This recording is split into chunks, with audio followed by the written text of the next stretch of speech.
Hey guys, and welcome to episode 54 of How I Made My First $1 Million. Today, we are looking at the numbers from March 1st, 2025. So let's dive in. We start, as usual, with the balance sheet. Assets coming in at $117,009, which is pretty much like last month, except it's up $800. So I guess up is good. It's better than down.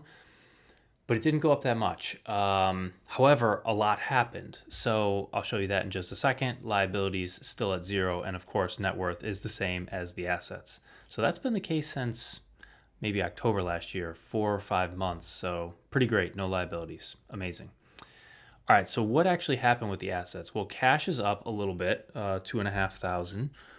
Gold and silver went down, but that's not so much because they were down in price. I actually started keeping track of these differently, and I would say more accurately by a long shot. So historically, every month I would log into an account online where I originally bought all the precious metals and just look at the current value that it would calculate for me. Your total value is this, and that's what I would use. And then I realized I had some of those metals were I actually bought and then gave out as gifts throughout the year, throughout the years.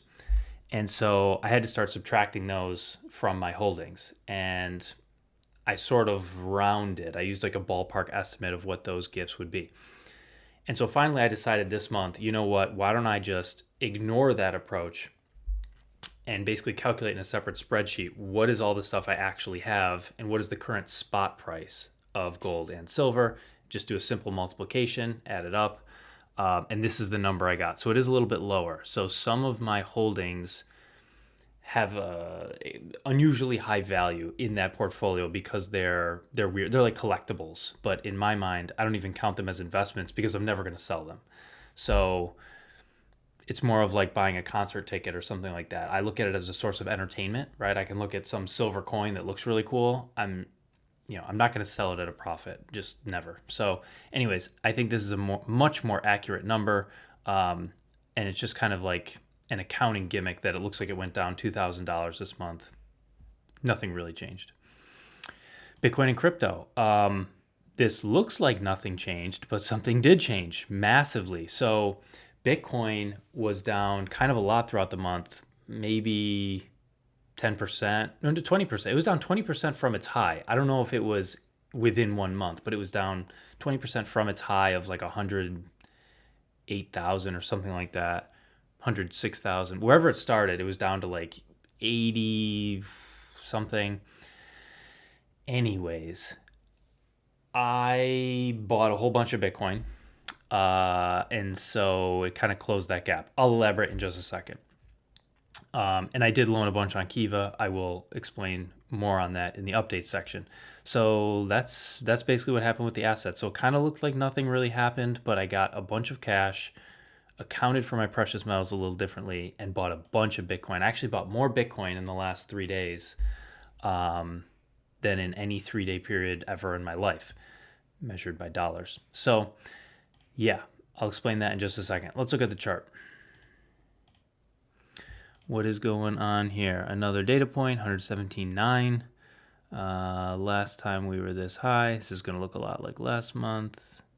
April of 2022, 133,000. So if we could somehow make it to 133 by next month, which would be April 1st, then that would be the highest value in 3 years. Well, even longer, it looks like. So yeah. So anyways, let's just hope we keep going up. Looks great. Income statement. Okay, look at this. Look at this revenues. 24,000, almost 25,000. Okay, so what happened? That's up 16,000 and change from last month. And I've mentioned before that this number here, 8,015, that should be my monthly revenue. That's my monthly salary. So why did this go up so much? Where did I get all this money from? I got a bonus, an annual bonus. So this is 20%. Well, the amount before tax was 20% of my annual salary from the previous year. So I was making $120,000 a year. 20% of that is $24,000. So I got a bonus of $24,000 before tax, and then after taxes came out, it was like $16,000 and change. So it was probably this number right here, actually, 16,883.99. So when you add my normal monthly salary to that one-time bonus, you get this number here. So that's what happened. So a ton of revenue coming in. Lovely. However, a ton of expenses went out. What did I spend all that money on? Well, I told you Bitcoin. So investments, 14,000 down here. So instead of spending my normal 2,100 a month on buying Bitcoin or other investments, I spent an extra $12,000, moved that into my Coinbase account, and bought a ton of Bitcoin. And thankfully, I happened to buy the dip within 24 hours before President Trump announced the creation of a strategic Bitcoin reserve. So right after I bought over $10,000 worth of Bitcoin, I didn't spend the full 12,000, but $10,500 worth of Bitcoin. Within 24 hours, Trump tweeted about the National Bitcoin Strategic Reserve, and the price of Bitcoin went up, I don't know, maybe 10% in a day, something like that. So I don't know. It's kind of coincidental, awesome timing. Obviously, I didn't do it on purpose. I was just trying to buy Bitcoin as soon as I could, and with all that bonus money, that was the plan all along. So yeah, that's very exciting. And I have another Bitcoin announcement when we get to the update section. Okay, so why else did expenses go up by roughly 12 grand? It's the investments. That's really the main thing. There's other nickels and dimes here, but I don't think any of this is super important. Travel and adventure went up a lot because I went to Costa Rica, so spent a lot more there. But otherwise, not that much. Not that much is different. Okay, cash flows. What happened here? Let's see. So again, huge operating positive cash flow. That's what we want to see, right? That means you're living within your means. You want to have a positive operating cash flow. So positive 19,000, positive 2,000, positive 900. These are all good numbers. And that's really what's going to support the other activities, investing and financing. So no surprise that these numbers are negative or non-existent, but like generating cash from operations, quote unquote, as a person that's like working to pump into investing and financing, that's the way to do it. This looks great to me. Very healthy, very healthy. Obviously, these numbers in February are way bigger than they're normally going to be because of the bonus, but still, they're on the right side of zero. Okay, so what happened investing wise? Yeah, just buying. Okay, yeah, operating. So from employment, 25 and change. And so if you look at the purchases, this month compared to last month, they're very similar. So it's like I didn't really, increase my standard of living or my cost of living that much. I mean, I went on vacation, so okay, I spent an extra $500 probably that I wouldn't have spent. Other than that, yeah, this is really good. This is really good. Investing, financing. So I lent on Kiva, but I made the transaction very close to the end of the month. And so it reflected in my Kiva account, but it did not reflect in my bank account before the end of the month. So it doesn't show up here. So even though I know that I did it, it didn't happen here. So anyways, that is that. All right, let's do the updates. A lot of big updates. So like I said, I lent on Kiva $2,000. So my plan is to lend $1,000 per month. And I had to make up for January, which I missed. So January and February. And in the month of March, I will lend for March. And all of that is going to be reflected in 1 month. Anyways, I logged back into my Kiva account after lending, and I realized that I reached the 99th percentile, which is right here, 99th lending percentile. So that's something I've been chasing for years. So exciting to finally get there. I still don't know how I did it. I don't know if it's based on the number of loans that I've made or the total amount lent. I don't really know how they calculate that. I can't figure it out. But I made it, 99th percentile. So I said I was going to lend until I reached that milestone, but I'm going to keep lending. I'm going to finish out the year, $1,000 a month. Yeah, and then by the end of the year, this will be, I think, 23,000 because I just put 2,000 in. So it started out at 11. Yeah, so 11 plus 12, 23. So maybe for Christmas this year, I'll do an extra 2,000. We'll see. Make that 25. Anyways, so it's very exciting on Kiva. No action with the brokerage account. I don't have a plan yet. I will probably make a plan this month in March. I don't know if I will begin executing that plan, but I will probably make a plan. So I'm guessing in next month's update, I will have, or next month's video, I'll have an update for you. I got a new credit card. This actually happened in January. And it's funny. It wasn't like I wanted a credit card, but I was planning on going to New York and staying at a hotel by myself, and in order to check into the hotel, I needed a credit card with my name on it. And there's maybe ways I could have like gotten around that somehow, but I just said, you know what, maybe it's time to get a credit card. So that was back in January. So I've now had it for 5 or 6 weeks. But I guess I just forgot to mention it. Anyways, so I have a credit card. I acquired 1 full Bitcoin.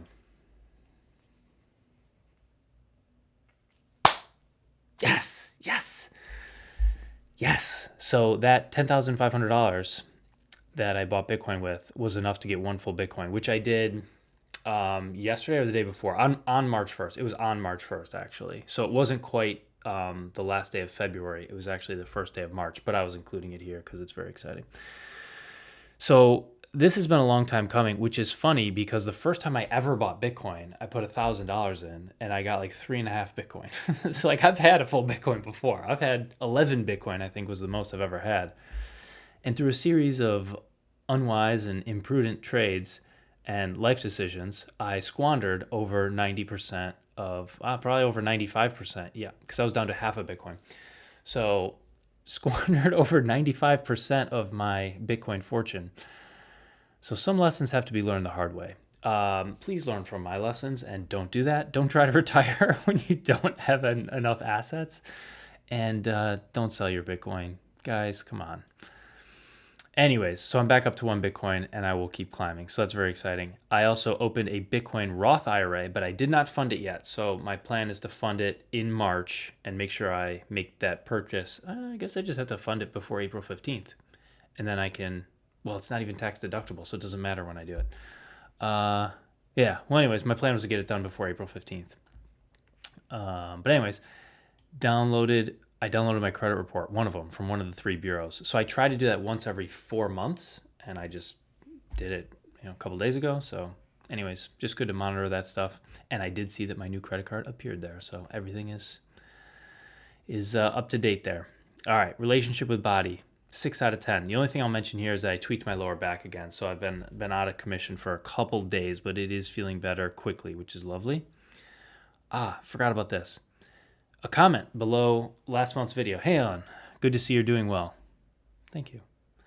Just wondering what your return rate is on Kiva. Okay, so thank you, Alex, for this comment and question. Your return rate on Kiva. So I'm actually not sure what you mean. So if I knew what you meant, I would have just typed an answer short and sweet in the comment section. But I'm going to give you a bit of a longer answer here in case other people are wondering. So by return rate, I don't know what you mean. It could be a few things. It could be the interest rate on the loans. It could be the payback rate, like what percent of borrowers actually pay the money back. It could be the rate of return I get, which incorporates the first 2 rates that I just talked about. So to answer your question, I don't specify an interest rate on the loans. That is all done by the lender, which isn't even Kiva. It's like lending partners that they have. And it is my understanding that I thought every loan was a 0% loan. That's what I thought. Maybe some loans do pay interest. I think it's a pretty small percentage. But if you go to any of the loans, you can see that number. I just don't drill down into the loans to investigate that ever. Like I've never done that, I don't think, for a single loan. So I just assume they're all 0%, which is kind of why I'm happy to do it. If there was like a meaningful interest rate, I would have to rethink whether or not I even want to do this. So anyways, the interest rate I think is 0. At least that's what I believe. The payback rate, I poked around my account to try to find a number, and actually that's when I realized I made the 99th percentile. So it was your comment that encouraged me to log back into my account and see this. And I couldn't find the payback rate. I don't know what percent of people pay back their loans, but of the 378 loans I've made, I think I can only remember getting an email like maybe 3 times that the borrower defaulted. So I would guess maybe 1 out of 100 people defaults on their loan. The other 99% of people pay it back. That's my guess. Now there is fluctuation in the value of those loans because of interest rate or because of foreign exchange rates, because almost all of these borrowers are borrowing a currency that is not US dollars. So I'm lending US dollars, it gets converted into, whatever, pesos of whatever, and then they pay it back. And so there could be a gain or a loss based on the exchange rates and the duration. And so what is my return rate? I don't know. I mean, it's below 100%. Like I'm not making a profit. Definitely not. Like I'm losing money because there's like 1% of people default. I'm losing money because of the exchange rate. And then on top of all the lending I do, I donate 20% to Kiva as a company, right? Which helps them to facilitate these loans. So like my rate of return, like it's a net loss, no question. Like it's a big net loss, especially if you count those donations. But even if you don't count the donations, it's still a loss. But that's okay. That's okay. I'm not doing it to make a profit. Hopefully that answers your question. If you have a follow-up, obviously, just let me know. All right. Relationship with others. 7 out of 10. Good. Went to Costa Rica for 10 days with Anne and a friend. That was wonderful. Seriously, an amazing trip. We went for her birthday, and she planned out so many fun activities. Like it was amazing. Like every day we had like really cool experiences. We saw like eco farms. We went horseback riding and like crossed a river on horseback. It was so cool. Hiking. We went on a night tour. So we went around with flashlights and a guy showed us, salamanders and vipers and just all kinds of cool stuff. Sloths and monkeys and toucans. I mean, it was just really cool. It was just a really cool trip. Went to the beach. I mean, it was just awesome. Really great trip. And yeah, the job is going well. We have an assembly cut made. The producer put that together, and it's really good. So things are moving. Relationship with self, 6 out of 10. I totally forgot to mention that I've been reading the Creative Act by Rick Rubin. I've been reading that for months. Little by little, I would just listen to like one short chapter here and there.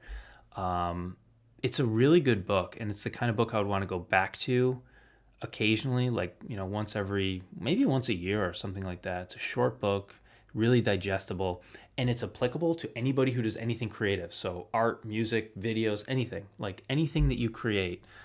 There's like, basic principles there, and there's like different questions to help you think about what you're doing or to get through stumbling blocks. So that's really great. So I finished it, and totally forgot to mention for the last many months that I've been reading it. So anyways, that's great. I recommend it. I'm also reading A More Beautiful Question by Warren Berger, which I just started reading. And that's just all about asking better questions and asking the right questions to solve whatever problem you're working on. Pretty straightforward. It's good. It's not like amazing. It's good. I'm also reading The Big Print by Lawrence Leopard. Just started that this month. So I'll probably finish both of these books in the coming month. That would be my guess. The Big Print is about printing fiat currency to paper over, no pun intended, all the cracks in the financial system. So the game is extremely rigged, in case you haven't been paying attention, for Wall Street and all the related players.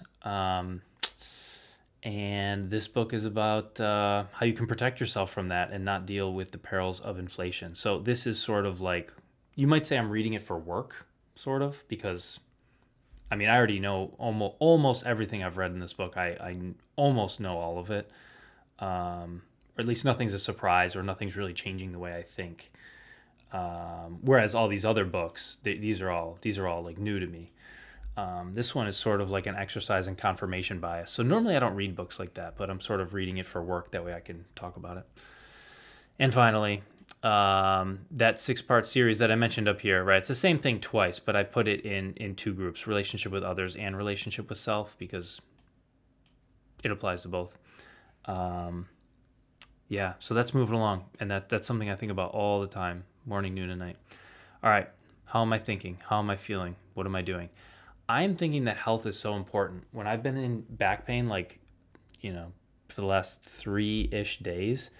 Like, it is so debilitating. It's hard to do anything. And health is just unbelievably important. So if you have good health, do not take it for granted. Use that health to do what you want to do. Run around, jump, play outside, whatever it is. Whatever it is, man. And I got to get my health back. I'm pretty close. The back's feeling a lot better. But yeah. So thinking about that. I'm also thinking meditation should be a higher priority for me. I don't carve out time for actual meditation. I haven't in a while. So I'd like to start doing that again. Yeah, I guess it's like start today, right? What am I waiting for? I don't know. I feel very close to big changes in my life in general. Like they're so close, like big changes. They feel so close. I don't know how to describe it. They just feel so close. It's like I'm bubbling with anticipation. So it's very exciting. And I'm sort of asking myself, thinking back to that book on questions, a more beautiful question. I'm like asking myself, like, where do I apply leverage? Or, how can I expedite the changes, right? How can I catalyze them? Where to apply leverage? So if I'm just one person, like, am I at the point where I would hire people? If so, to do what? Like, and, how do I leverage other people's time, money, or how do I leverage my money? How do I leverage my skills, other people's skills? How do I leverage AI, right? If it's ChatGPT or Grok or something else.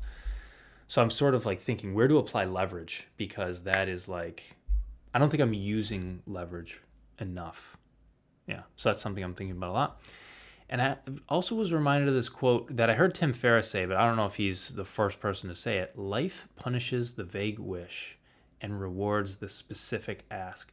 I heard him say this years ago, 5-10 years ago, and I've thought about it occasionally since then. It's so true. If you just think like, oh, I wish I had more money, and like that's just your wish, like it's just not going to happen.